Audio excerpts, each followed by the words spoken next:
It is always game day in Cleveland. He's Daryl Ryder. I'm Andy Baskin, brought to you by our good friends at Smiley One and Bryant, Northeast Ohio's premier heating and cooling solution. In fact, Daryl, I'll start the whole podcast today by saying, thank goodness for Smiley One. They came out, our air conditioning was down and out, but they came out to the house. They took care of business, so I'm one happy guy. Thank you, Smiley One. We appreciate it. That's why there's the whole Smiley and Smiley One. Makes me smile. You need it right now because it's like 100 degrees outside here in Northeast Ohio. So we're having one of those late summer blast furnace heat waves. It is good to be back with you, especially knowing that you were under the weather. I was under the weather and did a fantastic job while we were with your daily vignettes. So tip of the cap to you, my friend. Nice job. Thank you. And we may continue those as we go through the season here. As long as we stay healthy, that's all that matters. Yes, that would be helpful. All right, let's dig right into the Browns. They made some cuts today. The final cuts are tomorrow at 4:00. Let's go through who passed the physical first. Let's do that because those guys will be coming back to practice. DeAnthony Bell, Jack Conklin, Greg Newsome, Dalvin Tomlinson, and Jed Wills. So first of all, your thoughts on those guys being able to return? Well, obviously, that's good news, especially with Jed Wills and Jack Conklin, although Kevin Stefanski said on Monday that Jed Wills isn't ready to practice just yet. Conklin, however, is because let's be honest about it, left tackle, major problem during the preseason for the Browns and during training camp. They did not have an in-house solution, no matter how hard they tried to find one. So the fact that you can get Conklin and Wills potentially here for week one is huge. They need it. Again, I have nothing nice to say about the left tackle situation during camp. So whether it's Conklin moving over to the left side until Wills can get back on the field or whatnot, but just feels like the cavalry's coming for the Browns just in time for the start of the regular season here. Because, Greg Newsome, he was on one of the lists. Dalvin Tomlinson was on one of the lists. Basically all five of those guys you mentioned, Bell, Conklin, Newsome, Tomlinson, and Wills, they were all on either NFI or PUP. So the fact that a day before the roster reduction to 53 takes place, all of those guys passed their physicals and now are able to begin practicing again, I think that's a big shot in the arm for the Browns. All right, so just diving into this a little bit, Jed Wills is not going to practice, as you just said. And what do you think about Jack Conklin? There's been a lot of talk about him moving to the other side. Well, they need someone has to play left tackle, and it can't be any of the guys they currently have. So congratulations, Jack Conklin. Come on down. You know what I mean? Like you're not going to move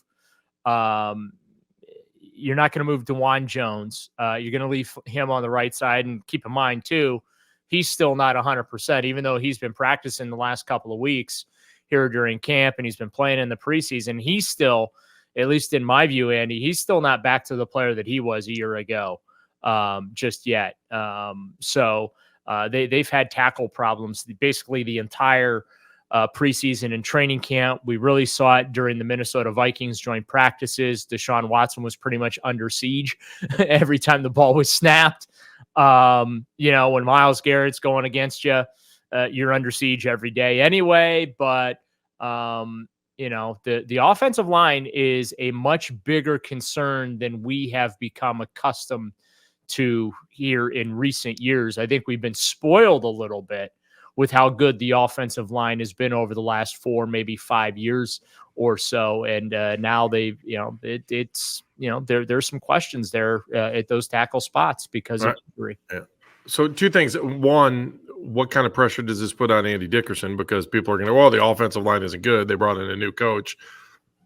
We all knew that, that change would eventually come at some point. But the fact that, Andy Dickerson's there, and then how many offensive linemen do you think they'll keep? I think that's a tough question. Well, if I were Andrew Berry, I would try and get a tackle external of the organization after the cut downs. I would claim someone, maybe even make a minor trade, late round pick or something like that. I would absolutely not keep anyone that's currently on this roster at tackle, not named DeJuan Jones, Jack Conklin, or Jed Wills. James Hudson started out and he struggled mightily. And then just pretty much everyone else they threw at that position struggled as well. So I think that that's got to be one of the positions that Barry's going to have to address. And there aren't many of them, but, come waiver time there on Wednesday, I think that's a spot that Barry should be looking for some help. All right, let me go through that. They waived 16 players too. We really have to go through those names because no, but I'm just one. All right, so here's what I'm going to do. I'm not going to player that people have heard of, and that's Isaiah Thomas. Oh, I disagree, but that's okay. And he's 7th round pick from 2022, but here's what I'm going to say. It sounds mean, Andy, but it's true. I didn't know he was even on the team. Like a lot of these guys that were waived, like that was, I think, the reaction from fans when the list came out. Didn't know that guy was on the team. Had no idea he was on the team. Oh, he was on the roster. Oh, all right. No surprises outside. Isaiah Thomas is a little bit of a surprise because he's a draft pick. But I think what that's now showing you going into these final cutdowns that Barry is now all of a sudden he's going to be willing to part with some previous draft picks if he has to. And typically if you're cut on Monday and not Tuesday, that's not indicative that they want to keep you around, because when they want to keep you around, they try and jam you through the waiver wire the day of to get, to flood the waiver wire and sneak you through. That's not to say that Isaiah Thomas can't come back on the practice squad, but practice squads can't be established until Wednesday. So So I'm going to give you the one name I want to see come through on the practice squad. Just one. Okay. Because I thought he was fun to watch. And I don't know what that means because he was playing against Seattle's 4th team. Do you want to know who I'm going to say?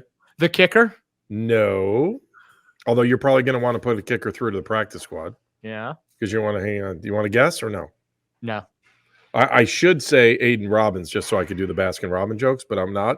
So I'm going to say Jacob Sailors. I thought he looked pretty good for a running back going up against. I'd love to see that kid make the practice squad in case maybe somewhere down the road.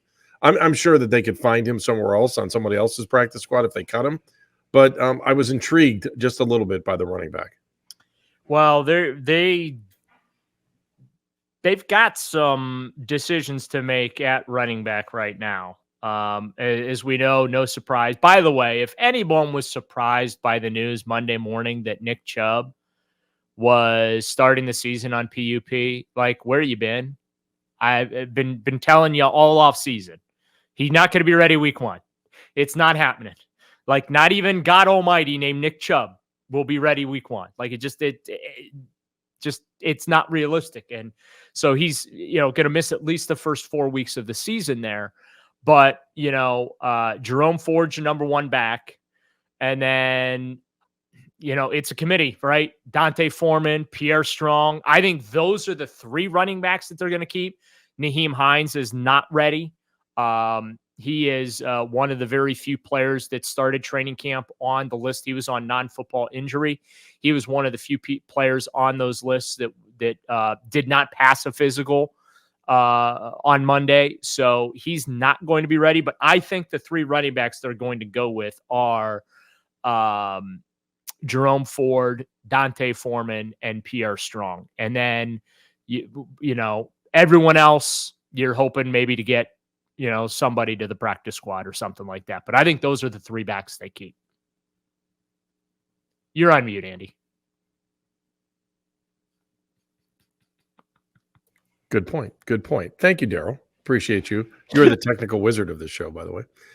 I do want to go through the rest of this team. And we talked about this in depth. So, again, give me a number of offensive linemen. 10?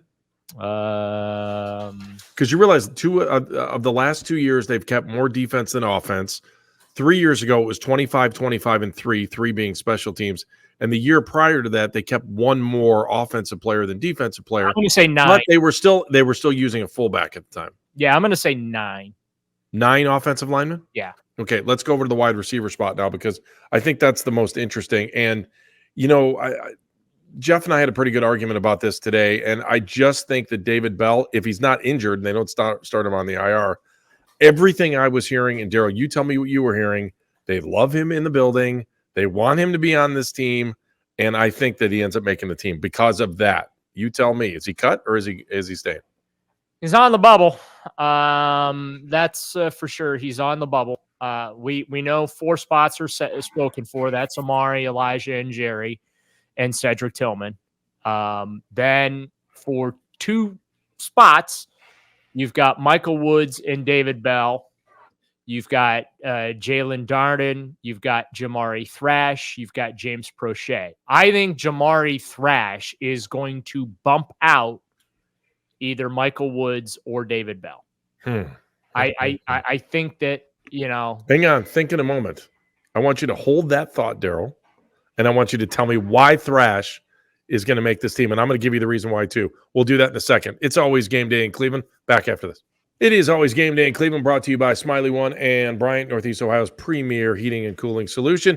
He is Daryl Ryder. I'm Andy Baskin. So we're going through the roster. I think a lot of people want to know, who are they going to keep? Who are they not going to keep? Again, if you're listening to this, whether it's on Monday night, it's coming up tomorrow at 4. If you're listening to this on Tuesday, it's coming up later this afternoon.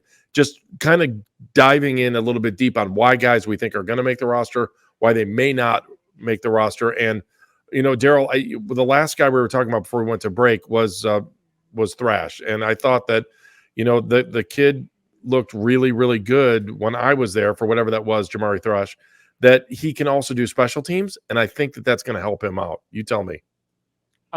He was drafted this year. That's what's actually going to help him out. Well, fair enough. I'll buy that. That's why he's going to make the team. He was drafted this year. If you're drafted by Andrew Berry in week 1, you are in year 1, you are pretty much guaranteed a roster spot. That's the way Andrew Berry's always done it. I mean, right? I mean, that's why he's going to make the team. It helps that he had a good camp. It helps that he had a good preseason. He's, certainly shown flashes of why they picked him in the 5th round, and they were so excited to get him in the 5th round, but that's why he's going to make the team. He was picked this year. Okay, so tell me the wide receivers then. Cooper Moore, Judy. I'm going to say Tillman, Michael Woods, Cedric Tillman, and Jamari Thrash. I don't think David Bell makes the team. Really? I don't know. Because he's hurt. Hey, listen, they might be talking him up to trade him. You know how it goes. Maybe. I wonder. They're sitting. They're trying to trade Dorian Thompson-Robinson to. They love Dorian Thompson-Robinson, and it's Tyler Huntley who they're going to try and trade before Tuesday at 4.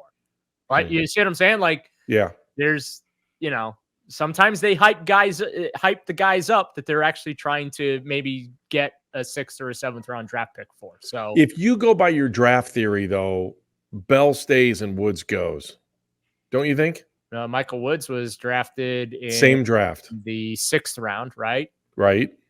Yeah, but at that point, you just cut your losses. You want to keep who you believe to be the better player. Now, I don't think they go completely. It's just they go on waivers and then you put them back on the practice squad. So whichever those 2 2022 picks will end up on the practice squad.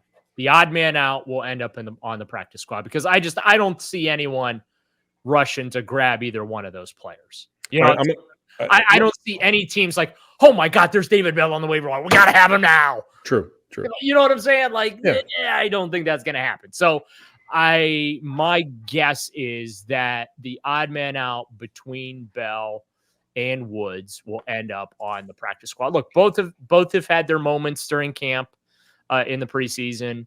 But yeah, I don't think that there's room for both of those guys on this particular roster. Unless they do keep a 7th wide receiver, because I think there's a chance they only keep 2 tight ends.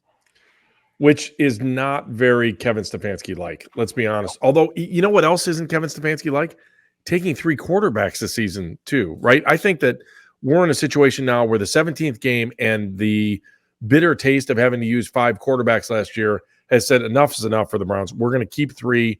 And by the way, how about the NFLPA saying, hey, that automatic activation for a quarterback that's on the practice squad, that doesn't exist anymore because we don't want that. You didn't approve that with us. And so now if you want an emergency quarterback, he better already be on the roster as the number 3. And then I guess he's got to be active on game day to do it, right? Yeah, and the odds of you getting either DTR or Tyler Huntley through waivers and onto a practice squad aren't that great. So they're probably going to have to keep 3 quarterbacks on this roster. The number 2 is set. That's Jameis Winston. And then they got to make a decision. If I was Andrew Berry, and if I was legitimately concerned about Deshaun Watson beyond his existing contract, I would keep DTR over Tyler Huntley, because DTR would be in his second year. He's still, from my perspective, a developmental type of a player, right? And potentially down the road could be a possible starting quarterback for your franchise. If you're 100% sold on Deshaun, that he is back and better than ever, then you would keep Tyler Huntley, in my view. Keep the veteran.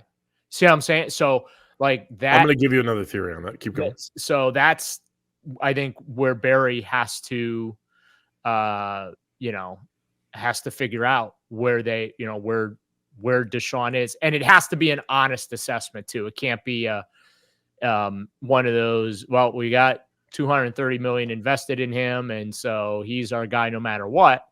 No, they've got this decision, because if you risk losing DTR, right, and he takes off somewhere else and becomes a starter, and Deshaun ultimately washes out here, now you don't have someone waiting in the wings to take over, and you go back to doing what you did from 1999 to 2018.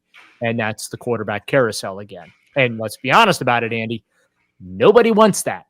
Yeah, here's my other point though. If Deshaun washes out, you're going to have a first round pick and you're going to take a quarterback next year.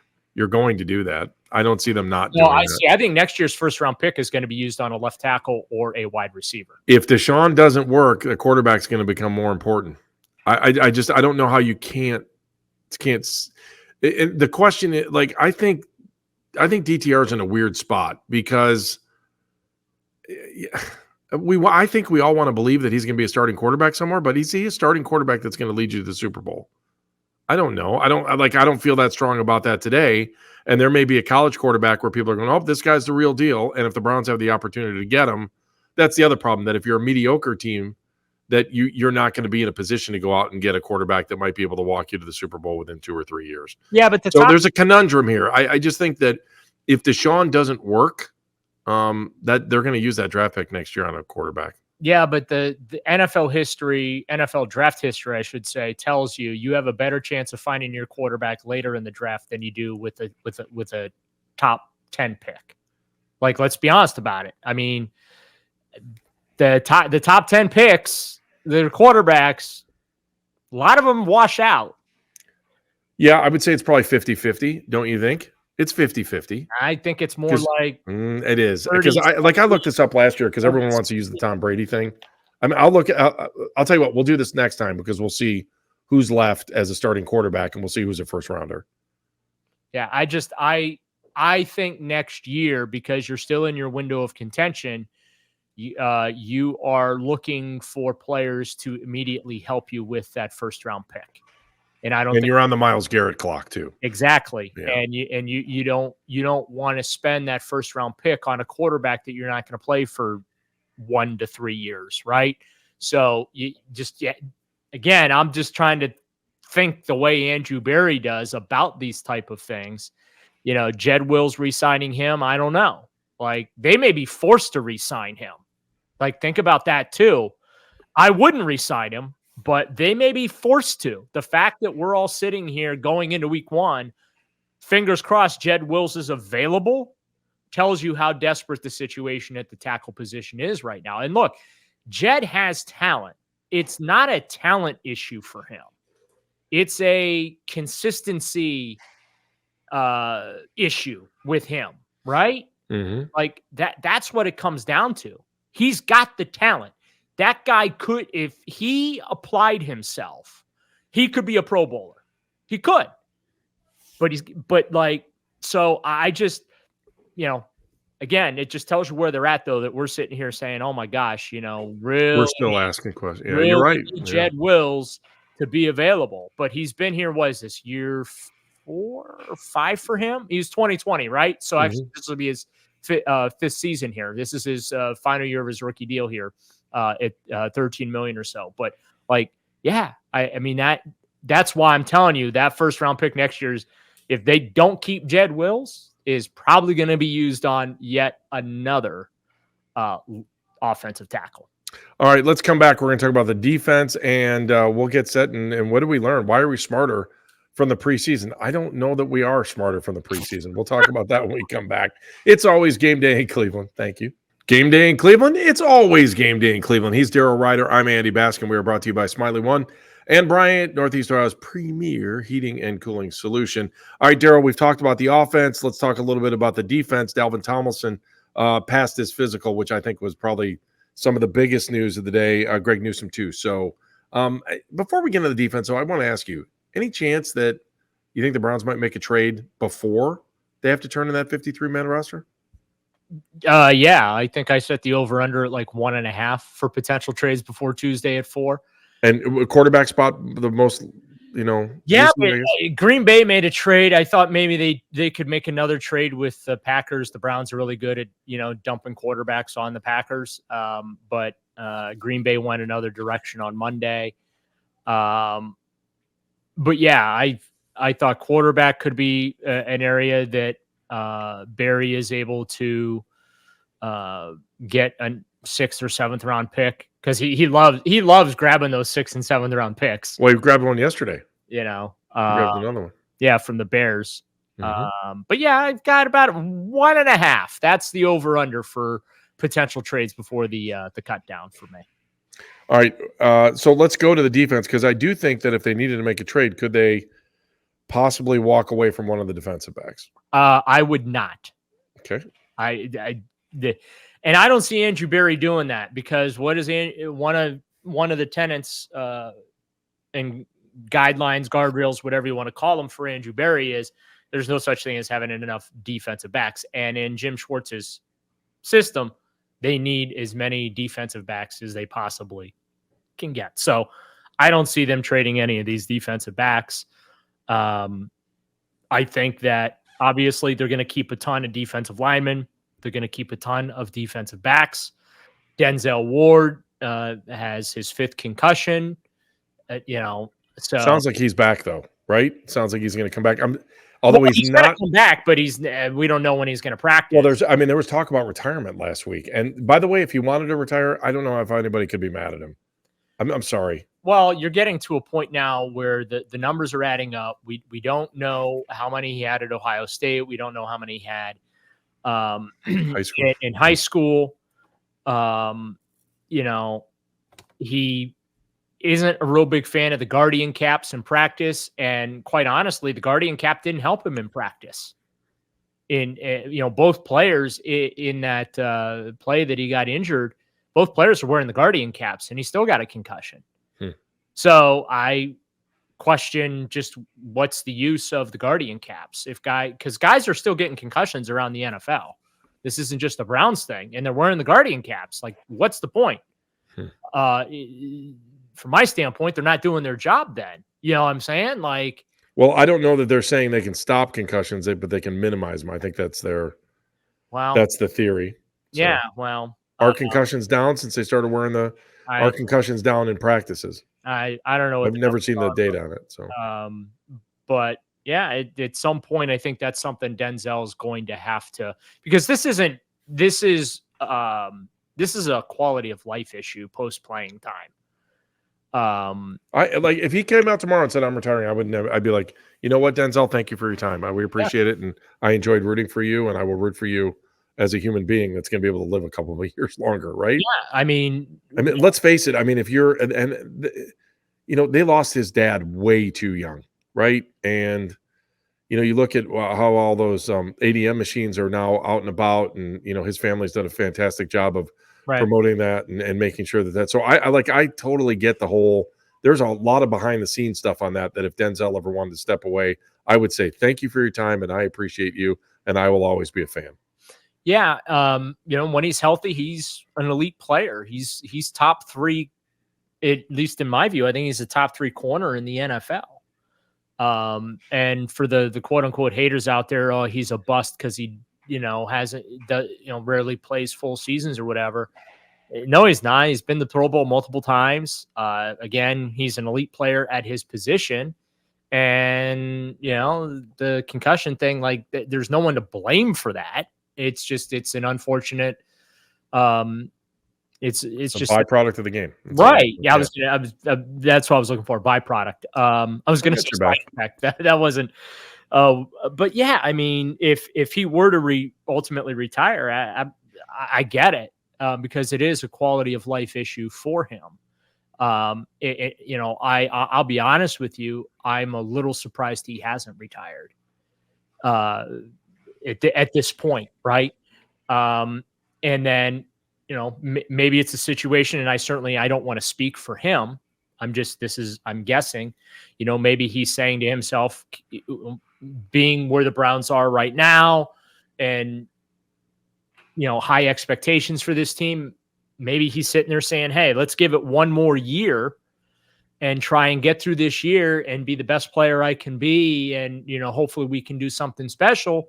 And then when the season's over, maybe then sit down and reflect and see where things are at. I mean, if he's handled his money correctly, he should not want or need for the rest of his life. And, his family should be set up for generational wealth for years to come. And again, I don't want to speak for him. I'm just talking as a, independent observer and just, just as a human being. I'm with you. If he were to retire, I wouldn't bat an eye, and I would totally understand why. All right, let's look through the defense across the board. Now, Greg Newsome was the other one who was non-football injury. I look at this defense, and we've talked to a bunch of guests on our show. This could be one of the strongest, if not the strongest, defense in the NFL. Do you agree with that statement? Well, they have the talent. I love Grumpy Jim Schwartz. I really do. He is so.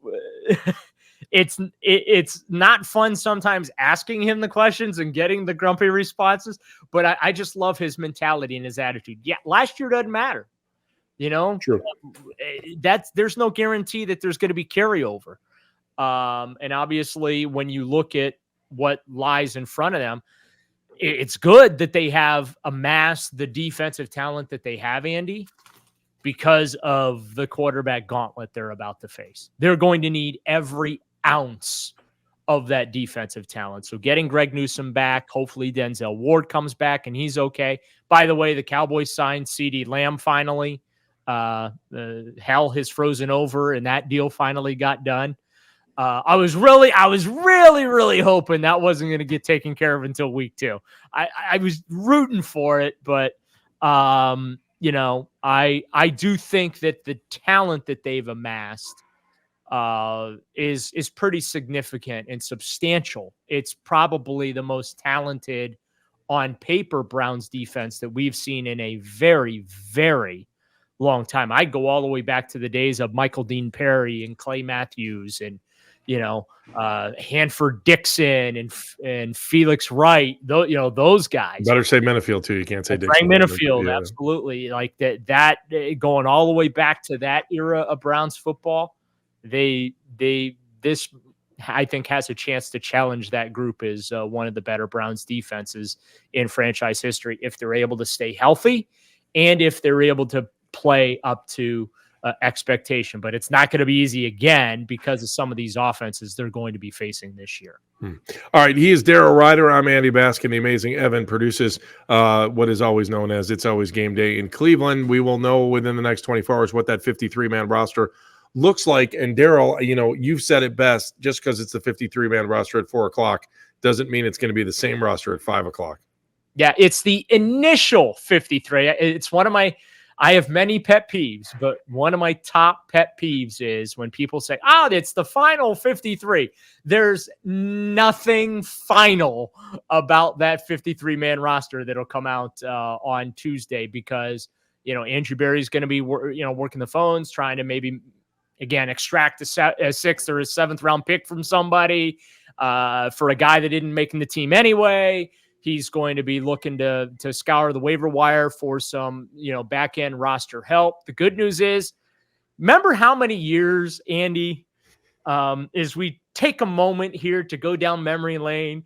Remember what was the receiver from Seattle that they picked up on the waiver wire, and Browns fans acted like the Browns had just claimed Jerry Rice 2.0 and he was going to save the season. I can't even remember. I know. I'm kicking myself right now, but that's not going to happen. That's not happening on Tuesday. If there are waiver claims, not going to save the season, not filling starters on both sides of the ball are set. That's why they were able to sit 30 guys on Saturday. And I think they sat like 36 or 38 the previous week during the preseason. I'm just happy that we're done with the preseason. We're done giving away 3 hours of our lives we're never getting back for meaningless football games where half the roster that's playing is, they're competing for those precious final 10 plus 16 practice squad spots. So I can't even Google it and find it that quick. I can't remember who it was. It was back, I want to say back in like 2015 or 2016 or 2017. It was during the 4 and 44 era of Browns football. But I've said, I've tried to erase my memory on that. Right, but waiver claims in that era, like the Browns would claim like 12 guys because their roster blew.